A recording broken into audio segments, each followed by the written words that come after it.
going to get started here. So I want to be real clear on a couple things. This is, I am not up here to talk about the top level of the NCAA in Division I only.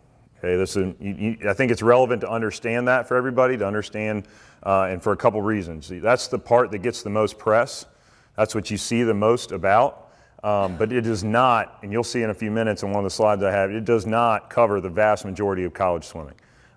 This talk is about everybody in this room, it's about everybody in our program, and it's about everybody trying to find a place they can continue to pursue their swimming career, because we as a program believe that's a very healthy and exciting thing for student athletes to do. If you're going to swim in college, there's some great benefits to it, not just the exercise and that kind of stuff, and you immediately have a peer group. Hopefully you've got a coach that can be an influence on what you're doing. You have some structure to what you're doing there. It's going to challenge you in some different ways. It doesn't matter if you swim at the highest level of performance or if you're there just to be a better part of a team. Every level of college swimming can offer something to the student athletes to take a part of it. So this is not something that is designed to teach everybody how to get a scholarship at the Division I level. This is designed to have everybody the skills and the information you need to understand about the entire process of selecting a college. The second point I want to make is this is about college selection. It is not about recruiting, okay? There's a difference. We want you guys to feel empowered to select a great college or a great opportunity for you. We do not want people that are waiting or involved so heavily in recruiting that they miss the opportunities that are in front of them. And hopefully some of what you see today will help you with that selection process, no matter if you end up being heavily recruited, partially recruited, or not recruited at all. That's not an accurate indication of whether or not you should be a college swimmer. Everybody can do this, and some people, at some levels of college swimming will not get recruited, and that doesn't mean they don't have a great fit and a great opportunity to swim in college. So please understand this is for everybody. We'll update this as we go, and one of the things that prompted us to put this together was the NCAA changed a lot of their rules recently, and for what I understand is likely going to change again next year as they kind of figure this process out, and swimming has kind of been separated from some other sports for some time, and they're starting to kind of come in line with some softball, lacrosse, some of the other sports that are out there in terms of recruiting rules, and it doesn't really affect you other than it changes the timeline on which things are going to operate. I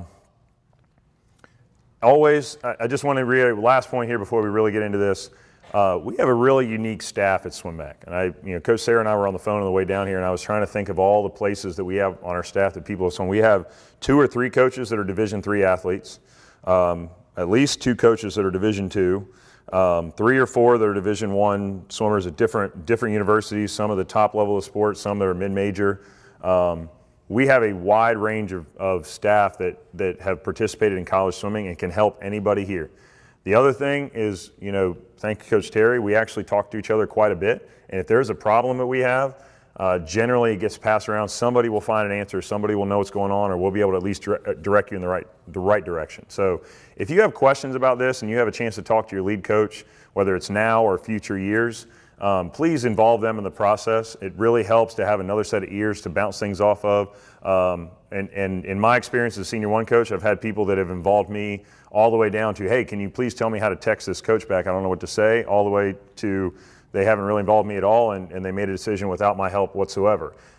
Neither one is right or wrong, but we do have a lot of resources here at our program to offer you, and we want to make sure you guys know that, if your coach doesn't know the specific answer, we'll find it out for you. We believe this is a really healthy thing for a lot of people to do. We want to make sure everybody has doesn't feel any worry about trying to ask or get help with this process. So without that, I'm going to dive into it.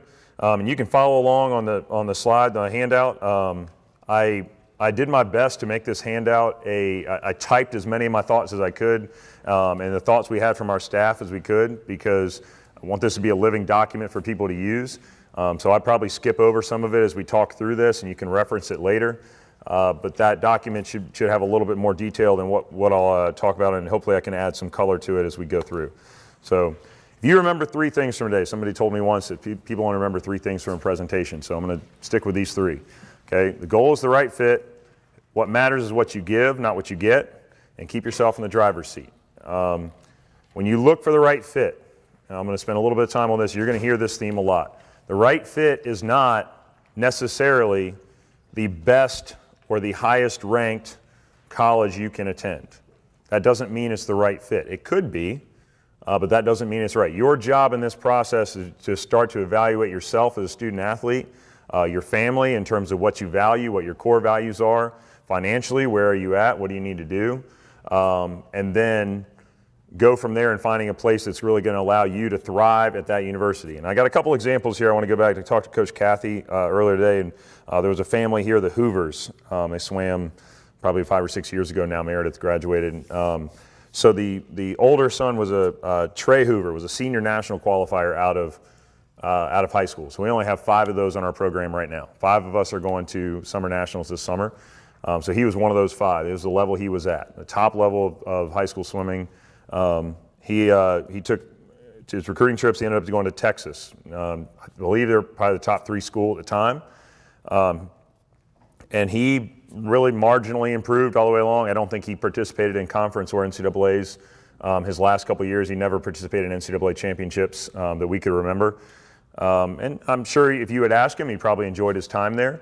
But that was a school that, even though he was at that level of swimming, he did not what I would consider thrive as an athlete there. Now, he may have done a lot of other things. I don't want to belittle his experience or tell you that he did it wrong at all. There's a lot of things that go into that. His younger sister, Meredith, ended up walking on at UNC. Thought she'd give it a try. Her senior year, she was one of 3 girls in the 200 fly that made finals at NCAA's for UNC. She went on to, I think she was 1 spot off of making the national team in the summer. But if you would have asked in high school, hey, which one of these 2 siblings is going to be, where are they going to end up performance-wise? Probably nobody would have guessed those 2 outcomes. So my point being that, she chose a school that was a good fit for her and it allowed her to really thrive. He chose a school for whatever reason was a good fit for her at the time, and performance-wise didn't have the same outcome. And again, I don't want to say that he didn't have a great experience or he didn't enjoy what he was doing. He didn't learn a lot. He didn't for all I know, he got a degree and he's curing cancer right now, and we can all be thankful for that. But, from the outside, swimming-wise, when we're looking at times and you're in the seat that you are, it can be really hard to get caught up in that. Do not look for the best option. It's looking for the right option. Let's see here. You can kind of read through some of the bullet points on there, but what matters is what you give, not what you get. And again, this is a difficult one to understand because the media and what you see on social media, what you hear people talk about, hey, if you go to this school, you get a training trip to Hawaii. If you go to this school, you get sneakers with your new suit. And if you go to this school, you get, they have a lunchroom that has a smoothie machine with every flavor you want. And these people have an athletic support staff that'll do whatever you want. And then you have some schools you go and, I coached at Queen's University for a couple of years. I'll be 100% honest with you, our budget for the entire 25-person men's team for the entire year was $40,000. Yes, travel, suits, meals, anything we had to pay for, and we had to figure out how to do it. And you didn't get 6 or 7 T-shirts; you got 2.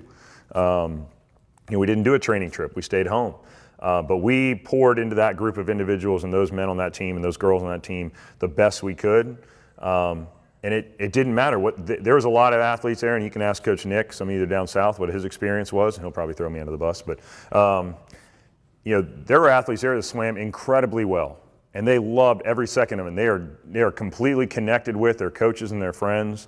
They got plugged into job opportunities. They did a lot of really, really wonderful things, and they were never given a lot to start with. So don't get confused about what you get. Look at what you're willing to put into it.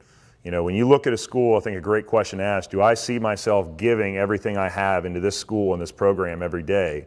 If you can answer that question with a yes, you're going to feel pretty good about when you walk on deck there. If you're going to walk in and say, I'm going to see how this goes, let me see what I get from the coaching staff, let me see what I get from the school, let me see what kind of support I get, it's going to be difficult. So the last one, keep yourself in the driver's seat. As you're looking at the selection process, you want to have a plan, you want to have a core set of value, you want to have the end in mind. But your job is really to kind of keep yourself in control as the best you can. And that's not always possible, and I understand that. And this is a very dynamic process. It doesn't matter which level of school you're looking at. Things can change. Schools can offer you something, or a spot can open up here or here, or whatever it might be, or something might pop on the radar late, and you can't totally plan out every detail. But you want to be making a decision. You want to be making a selection. What you don't want to do is be waiting to find out from a school or from an admissions department or a coach whether or not you got enough financial aid to make that a real option. Because if you've got 3 schools and you're waiting for somebody to tell you got a scholarship at any of them so you can go, that's not a good situation to be in. That's a pretty stressful situation to be in. So you want to be in the driver's seat. You want to have a plan. You want to be looking ahead. You want to be thinking about other options. You want to be able to make a selection, not have somebody, waiting for somebody to select you and run the risk of being left out. So hopefully that'll be a little more clear as we go through the presentation and we kind of get onto some of the details. So we're going to cover today what is college swimming, some of the information about it, keys to success, some 5 things I've seen over the last couple of years, and this is from Coach Sarah and I and at our level and some of the other senior coaches. A timeline and a guide, communicating with coaches, some bullet points there, and just some important tips we've kind of learned along the way. So first things first, it's a great chart. You can find it at scholarshipstats.com. This gives you a breakdown of what the college swimming landscape looks like. I won't go through every number here, but I want to point out a couple little things. Notice a number of Division III, NCAA 3, go across the total athletes. Okay, with the exception of the women in Division I, which is a lot of times due to Title IX equality stuff. The highest number of participants in college swimming is in Division III. There is a lot of opportunity. Okay, look at the number of teams available. Okay, there is a lot of opportunity across the board. Do not get caught up that Division I is the most important thing in this process. I'll talk about division in a second, but you can see the average size of the team. They're relatively small. Okay, 28 people. For a lot of us, that's smaller than our practice group is. The scholarship limit per team, let me be real clear on that. That's the limit the NCAA has that those schools are allowed to give out. The school itself has to fund those, so they may not fund all of those scholarships. That doesn't mean that every Division I school has 9.9 scholarships. And Division III does not give athletic aid. However, understand that Division III athletes, of the student athletes in Division III, 75% of them are on merit aid at their schools. So just because you don't see scholarship under Division III does not mean there is not merit aid available at Division III schools. I'll let you kind of look through the rest of that. See some of the other notes there. Real quick note on divisions. This is straight from the NCAA's website. The NCAA's 3 divisions were created in 1973 to align like-minded campuses in the areas of philosophy, competition, and opportunity. And the other translation of that is we want to make sure that campuses that have a lot of money are competing against campuses that have a lot of money, and campuses that don't have a lot of money are competing against campuses that don't have a lot of money. If you want to have Alabama play football against, UNCC, it's going to be a little lopsided. There's somebody that has a little bit more resource going to be poured into that. The NCAA's job is to create equality, or one of their jobs is to create equality, make sure there's a level playing field. There's obviously a lot of debates on how they do that and what level they do that, but just keep in mind that does not mean that divisions mean a difference in performance. There are Division II athletes that perform at a level that is just as high as Division I. There are Division III athletes that perform as high as Division I. There are Division I athletes that perform lower than Division III athletes. It's across the board. There is the performance-wise, division does not mean performance. Division simply means the budgets and the sizes of the schools and what's available on the campus. I do a couple quick examples. I don't know if anybody's ever heard of Andrew Wilson. He's a swimmer at Emory.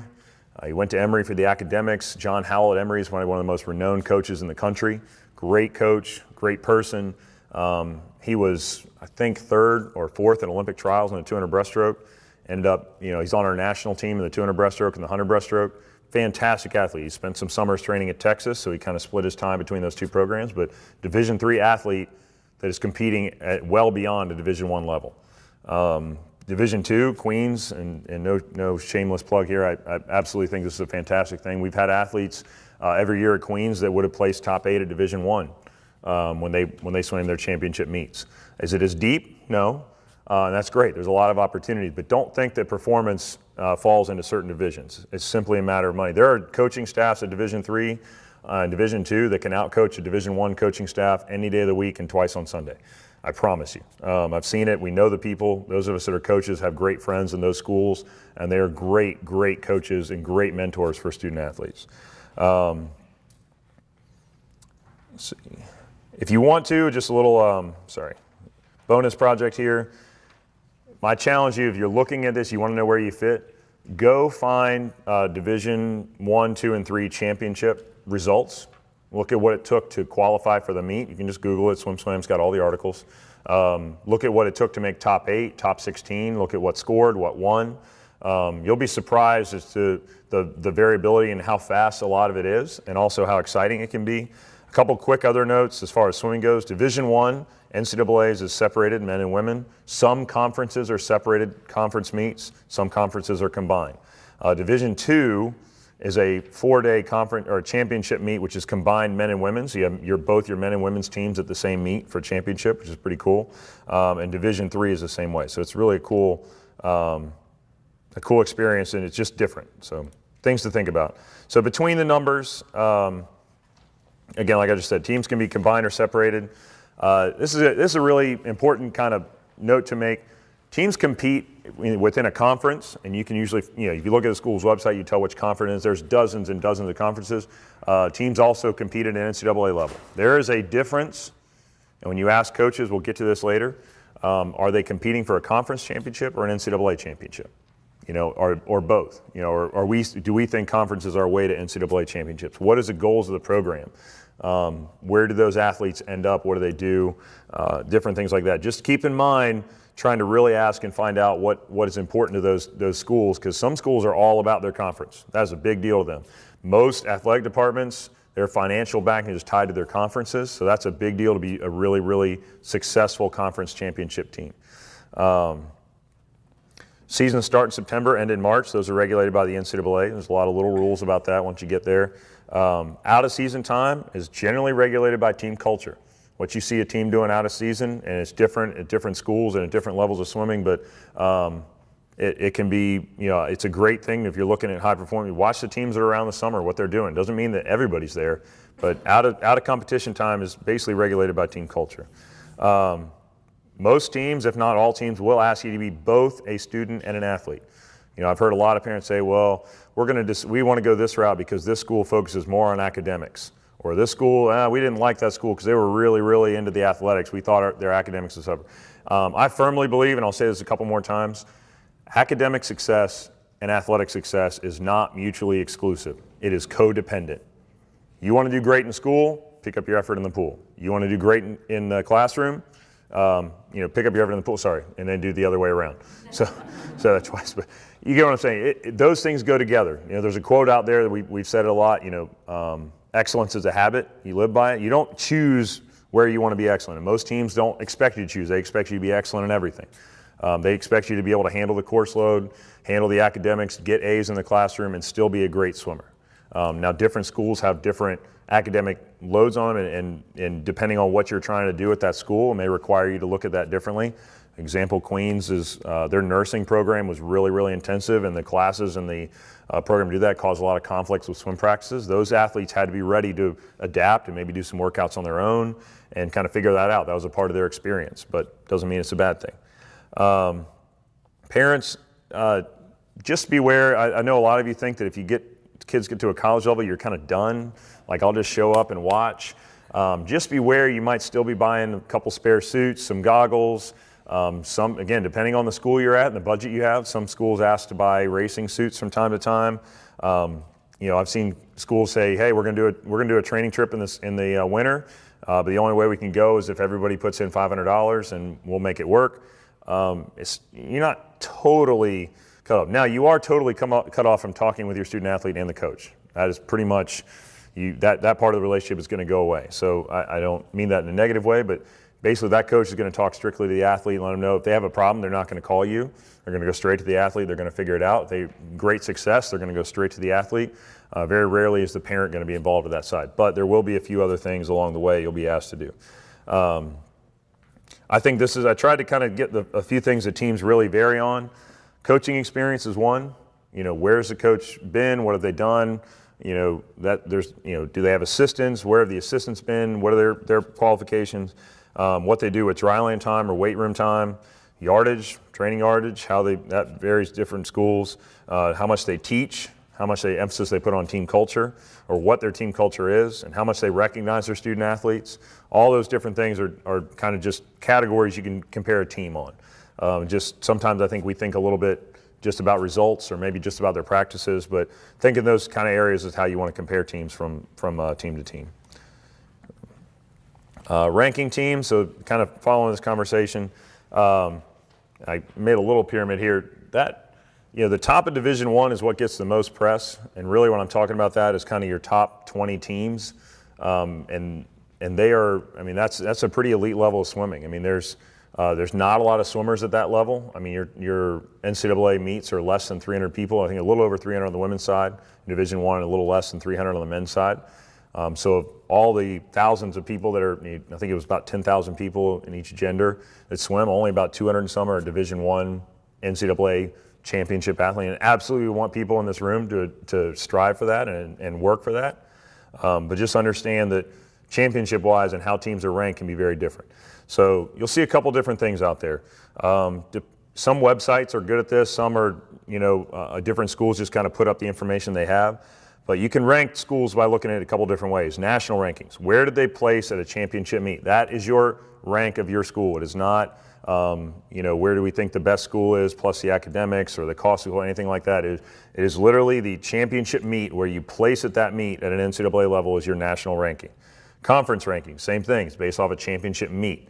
And then finally you have dual meets or dual meet rankings, and you see, I think SwimSwam or somebody does some of it. They kind of keep this running tally through the year, the power rankings, which team is best based off their dual meet results.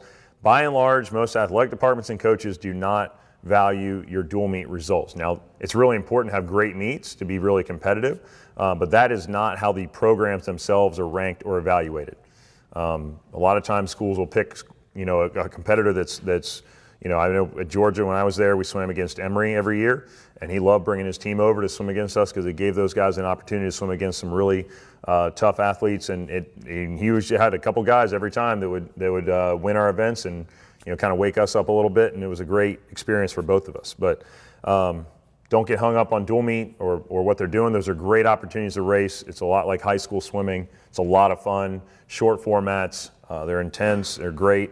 But they don't overall rank the programs.